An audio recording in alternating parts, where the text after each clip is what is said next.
Well, we hear about this fairly often. Nico had a story in the news this morning about a restaurant in the Detroit area with carbon monoxide in the store. They had to evacuate it and deal with that. It was in the news earlier in the week as well, so we thought it might be an opportune time to bring in the folks from CTI Mechanical and talk about carbon monoxide as a result of your HVAC system and what you can do to try and avoid that. Tina Kyger is here and Mason Moore as well from CTI. Good morning, folks. Good morning. Now, Tina's the one you hear who always says, I hope you're having a great day. Always say that. I am hope you're having a great day. We appreciate that with all the emotions out there in the world. To hear somebody say that is nice. So you start out that way all the time. We appreciate that. Let's start with a maybe silly question, but start at the beginning here with what is carbon monoxide? I mean, we know that it comes out of the tailpipe of our car, but how does it figure into a home heating and cooling system? Carbon monoxide is gas that is not completely burnt. So it's 1 part carbon, 1 part oxygen. That is odorless. So you don't smell it. Correct. And you can't see it, right? Correct. That makes sense. So most of our home heating and cooling systems are natural gas, right? Correct. And so the process of making us cool or warm is as a result of the gas that goes into the system. If something's not working right, then it's not going to burn completely, I think is what you're inferring, right? That is correct. And then the carbon monoxide potential is there. Yes. How do we make sure it's not? We always recommend yearly furnace checks. All right. Complete tune-ups, manufacturers recommend them. The industry recommends yearly. Yeah, you're not just making this up. This is a recommended practice, isn't it? Absolutely. So what do you look for when you do that? The biggest thing that we do is what they call a combustion analysis. It's a machine that we plug into the vent pipe. A lot of people don't understand that you will get some carbon monoxide coming out the vent, but that has to stay within safe levels in case something was to happen with your vent pipe or your chimney. Okay. So when carbon monoxide is detected, are there usually a certain culprit you can point to and say that's probably what's happening? It depends on the levels of the combustion analysis. Okay. If we hit 100 parts per million, there's something not right as far as gas pressures. The burners could just be dirty. If we hit 400, it is a shutdown. At 400 is a 15-minute exposure maximum. Mm-hmm. So that's the shutdown, which is probably a bad heat exchanger. All right. Now, we've heard these stories before. I even was acquainted with a family who had this happen. Luckily, they were discovered before they expired, but the whole family was unconscious. Somebody got into the house and got them out. But this is a killer, isn't it? Absolutely, absolutely. So if you breathe this long enough without knowing it, you've pointed out there's no smell, you can't see it, there's going to be a problem.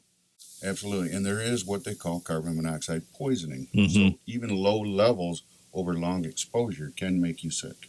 All right, we'll talk more about that in just a minute on WBCK. We're here with Mason Moore and Tina Kyger of CTI Mechanical. We're talking about how to avoid carbon monoxide in your home as a result of your heating and cooling system. Now, before the break there, Mason, you made an interesting point. The stories that get headlines are the ones where folks have been killed by carbon monoxide. What you're saying is there could be a little bit there that's just hanging around and you don't know it. It's not killing you, but it's making you sick. Absolutely. Everybody gets exposure to carbon monoxide.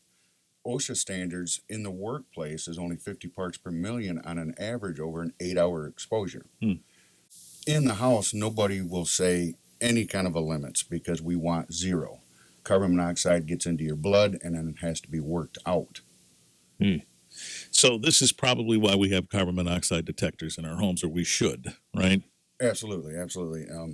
I always call them carbon monoxide alarms, just like a fire alarm. When those go off, it's time to get out. That 400 part per million mark is usually a 15-minute exposure by the time they go off. So you can see that low levels will not set off an alarm, but can affect especially elderly and the very young. Oh, That's a little bit scary to contemplate. So what would be a common symptom that carbon monoxide is affecting you? It's easiest to say flu-like symptoms. Okay. So a little fever maybe, body ache, that sort of thing. Absolutely. Headaches, weakness, dizziness, nausea. That kind of thing isn't always easy to make you think carbon monoxide. You say, I've got the flu. That's why we always recommend having everything checked. Yeah, so make sure you get that checked. You know, it's interesting because I've noticed now when you're in the store, you see detectors that are both smoke detectors and carbon monoxide, both. And you put them on the ceiling like you would have with your smoke detector over the last several years. Are those the best things to use, and is the ceiling the best place? You can say yes because smoke detectors, people are more apt to change the batteries in them properly. But it does depend on the fuel. The industry will say natural gas is better higher up. LP gas or liquid propane is better closer to the floor. Interesting. So in my house, it's loaded with smoke detectors that are in the ceiling, but there were not any carbon monoxide detectors. So I have them on the floor. And that seems to be the most common thing, is to just go set them in corners or something in certain places. Where should they be in the house? At minimum one, and I always recommend a plug-in style with battery backup in the master bedroom.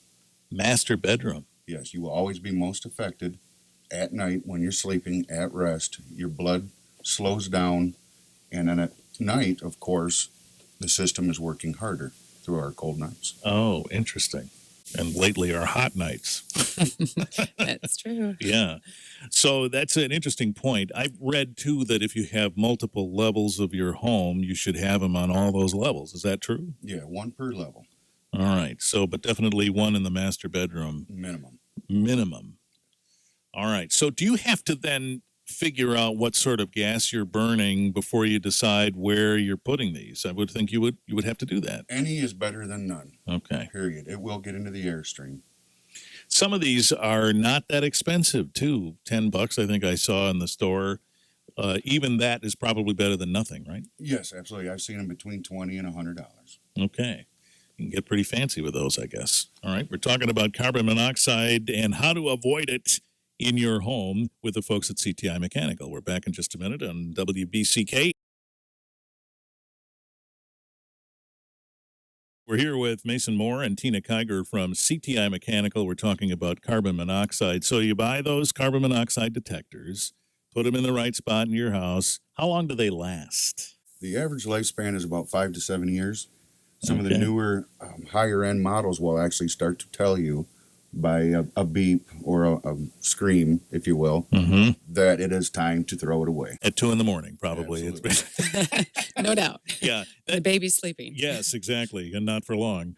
That happened in my house. I had a 10-year-old one, and just it has a nice little memory in it that from the moment you engage it for the first time, 10 years later, it went off. And I'm thinking, what is that beeping going I hear? Went downstairs, found it.